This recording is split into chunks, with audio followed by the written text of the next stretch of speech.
Olá, eu sou o professor Leandro Max e nesse vídeo nós vamos trabalhar alguns exercícios de introdução à análise combinatória, especificamente princípio fundamental da contagem ou princípio multiplicativo. O primeiro exemplo é esse aqui. Os números de telefones celulares de hoje têm 9 algarismos, cujo primeiro dígito é sempre o 8 ou o 9. O número máximo de telefones que pode ser instalado é 0. Então, para eu trabalhar o princípio multiplicativo, eu preciso, primeiro, na hora de ler a questão, interpretar quem são os eventos que a questão está pedindo. O que a questão está falando para você representar? E segundo, eu tenho que representar para cada evento quantas opções de resultados possíveis eu teria. Nesse caso, ele pegou e me falou que é um número de telefone celular e tem 9 algarismos. Ou seja, eu tenho 9 eventos aqui. Por que 9 eventos? Tenta imaginar o número de telefone, o primeiro algarismo ali, só o primeiro algarismo. Esse é um evento. Se eu quiser agora, eu tenho que encontrar quantas opções eu tenho para preencher esse primeiro evento. Na questão, ele me fala que o primeiro dígito sempre é 8 ou 9. Ou seja, no primeiro evento, no primeiro algarismo do meu telefone celular, ele sempre vai ser representado com 8 ou 9. Ou seja, quantas opções eu tenho para ser trabalhado? 2. Aí eu passo no meu segundo evento ou o segundo algarismo desse meu telefone celular. Ele me restringiu na questão alguma coisa? Não, ele não me falou nada. Ele só me falou só do primeiro. Então eu tenho que trabalhar com todas as opções possíveis. Então no segundo algarismo desse telefone celular, poderia ser qualquer um número do nosso sistema decimal, do 0 até o 9. Ou seja, quantas opções eu tenho para trabalhar? 10. Assim como no terceiro, no quarto, no quinto, no sexto, no sétimo, no oitavo e no nono, ele não me restringiu a nada. Então eu tenho qualquer um dos 10 algarismos para trabalhar. O princípio multiplicativo é simplesmente eu multiplicar as opções. Então se eu multiplicar todas essas opções, 2 vezes 10, vezes 10, vezes 10, vezes 10, até o último 10, dá 200 milhões. Ou seja, eu tenho 200 milhões de possibilidades de números de celulares diferentes. Um segundo exemplo. Quantos números inteiros positivos, par, menor que 1000, tem seus dígitos no conjunto 1, 2, 3, 4 e 5? Aqui ele me deu várias restrições. Ele me falou que tem que ser um número inteiro positivo. Quem são par? Quem são os números pares? São aqueles que no final são divisíveis por 2. O 0 é um número par. O 2, o 4, o 6 e por aí vai. Menores que 1000. Ou seja, se ele quer menor que 1000, o 1000 não pode ser. Teria que ser o 999. Só que tem uma restrição maior ainda. Tem que estar no conjunto 1, 2, 3, 4 e 5. Ou seja, 999 poderia ser representado aqui nesse conjunto? Não, não tem um 9 no meu conjunto. Então, alguns detalhes que a gente pega dessa questão. 555 é o maior número inteiro menor que 1000 usando os números do conjunto. Não tem como ser 556, por exemplo, porque o 6 não está no meu conjunto. Ele me fala que tem que ser menor que 1000. Só que ele não me fala mais nada. Então eu tenho que trabalhar com todas as opções.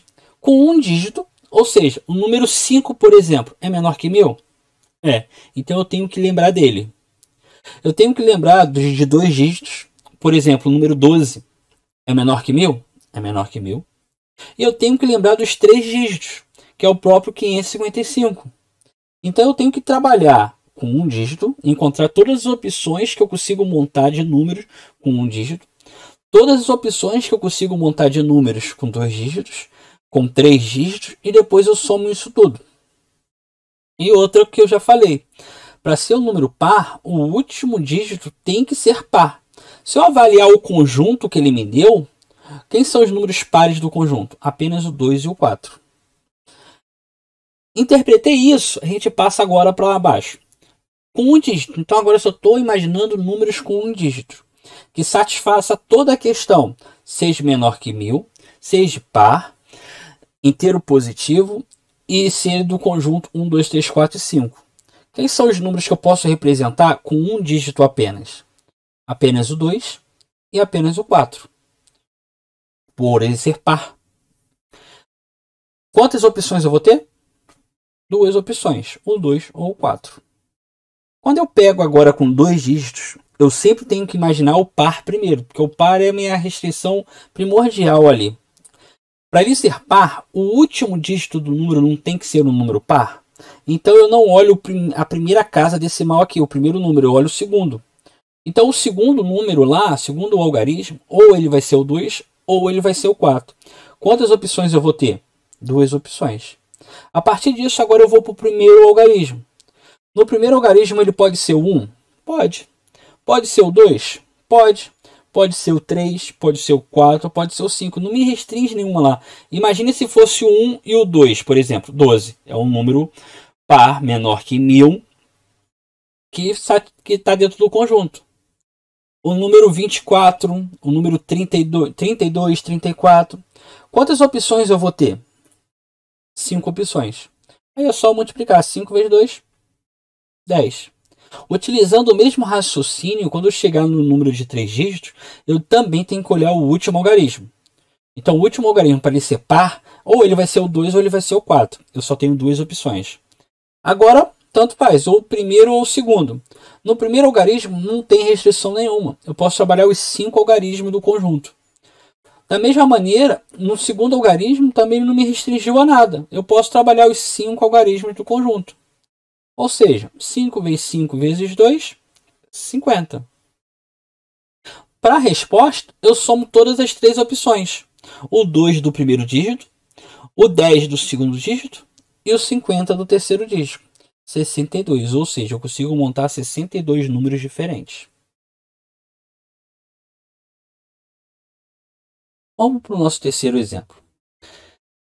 A quantidade de números inteiros compreendido entre 1000 e 4500 e pode se formar utilizando os algarismos 1, 3, 4, 5 e 7, de modo que não figure algarismo repetido.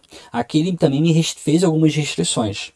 Ele me fala que tem que ser um número inteiro entre 1000 e 4500. Satisfazendo essa interpretação, a primeira coisa que eu tenho que entender é o seguinte: se é entre 1000 e 4500, ou seja, eu inicia no 1001. Entre 1000, 1001 é o primeiro, e termina no 449.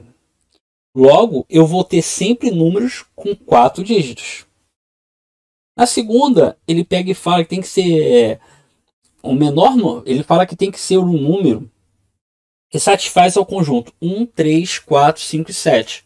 Ou seja, o menor número possível que consigo formar com conjuntos dos números 1, 3, 4, 5 e 7, que fique entre 1000 e 4500, é o número 1345. Por que 1345? Porque ele também me diz que não pode se repetir. Ou seja, eu não posso representar, por exemplo, que nem estava ali, 4.499, por 2 motivos. Primeiro, o 9 não pertence ao conjunto que a questão está pedindo. E outro, eu estou repetindo 4 2 vezes. Ele não pode ser repetido. E o maior número seria o 4.375. Porque com o conjunto dos números que a questão me dá, o único número que eu consigo formar sem repetir nenhum algarismo e que seja menor a 4.500 é o 4.375. Com isso, gente, repara que a primeira casa decimal desse número, ou ele vai ser o 1, ou ele vai ser o 3, ou ele vai ser o 4. Por que não o 5, Leandro? Por exemplo, 5.434. O 5.434 não é maior do que 4.500, então ele não entraria. Por que não o 7? Mesma coisa, 7.542. O número 7 que vem na primeira casa decimal, 7.400, é maior do que 4.500. Ou seja, eu só tenho o 1, o 3 e o 4 para trabalhar. Eu vou fazer uma separação aqui. Eu vou trabalhar primeiro que na primeira casa decimal seja o 1 e o 3, apenas. E depois eu vou trabalhar, no meu segundo exemplo, se ele fosse só o 4. Tá? Por que isso? Quando chegar lá no 4, lá vocês vão entender melhor. Então, fiz essa separação, 1 e o 3. Então, na primeira casa decimal, eu tenho quantas opções? 1 e 3, eu tenho 2 opções. Aí vamos para a segunda casa decimal. Ele pega e me fala que tem que ser números diferentes, eles não podem ser repetidos. Eu poderia trabalhar com 1, com 3, com 4, com 5 e com 7. Só que convém comigo que eu não posso repetir. Então, se por exemplo, você começasse a colocar o número 1, 1000 e alguma coisa, o número 1 poderia entrar na segunda casa decimal? Não. Ele não pode se repetir. Então eu tenho que excluir o número que eu coloquei na primeira casa decimal. Como eu não sei, eu excluo um número só. Então se eu tinha 5 números para trabalhar, eu agora só vou ter 4. Aí vamos para a terceira casa decimal. De novo, eu poderia trabalhar com 5 números do conjunto. Só que eu já não representei um na primeira casa decimal, um número qualquer. Eu já não representei um número qualquer na segunda casa decimal e era um desses 5 aqui. Ou seja, quantas opções eu vou ter na terceira casa decimal? Apenas 3. De novo, abre adentro. Por que 3? Porque eu tinha 5 números para trabalhar. Desses 5 números eu tirei um qualquer que eu coloquei na primeira casa decimal. E tiro mais um porque eu tirei um qualquer para representar na segunda casa decimal. Vai me sobrar apenas 3 números. Fecha dentro. Na quarta casa decimal, a mesma ideia. Eu teria os 5 números, mas eu tenho que tirar o que eu representei na primeira casa, eu tenho que tirar o que eu representei na segunda casa, e eu tenho que tirar o que eu representei na terceira casa. Quantos números me restam na última casa? Apenas 2. E multiplica. 2 vezes 4, 8, vezes 3, 24, vezes 2, 48. Agora vamos lá para o iniciando com 4 na primeira casa decimal do número. Leandro, por que 4? Primeiro, concorda comigo que o último número que eu vou representar é o 4.375? Ou seja, são todos os números que nem eu fiz no 1 e no 2 que vai ser útil para mim? Não. Aqui eu só vou ter uma opção na primeira casa decimal, só que na segunda casa decimal eu poderia usar todos os 5 números, o 1, o 3, o 4, o 5 e o 7? Não, ele tem uma restrição escondida aí.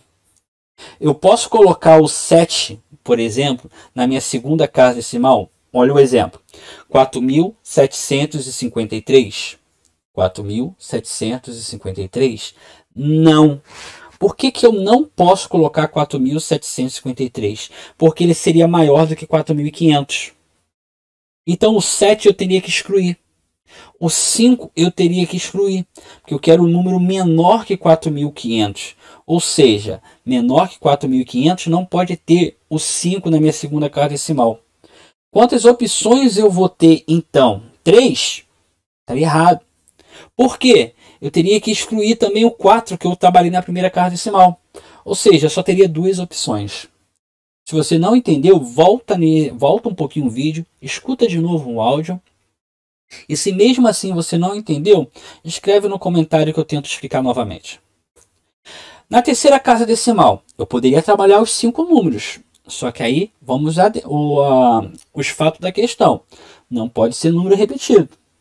Beleza, se não pode ser número repetido, e eu já peguei um desses 5 e coloquei na primeira casa decimal, já peguei um desses 5 e coloquei na segunda casa decimal, restam quantos?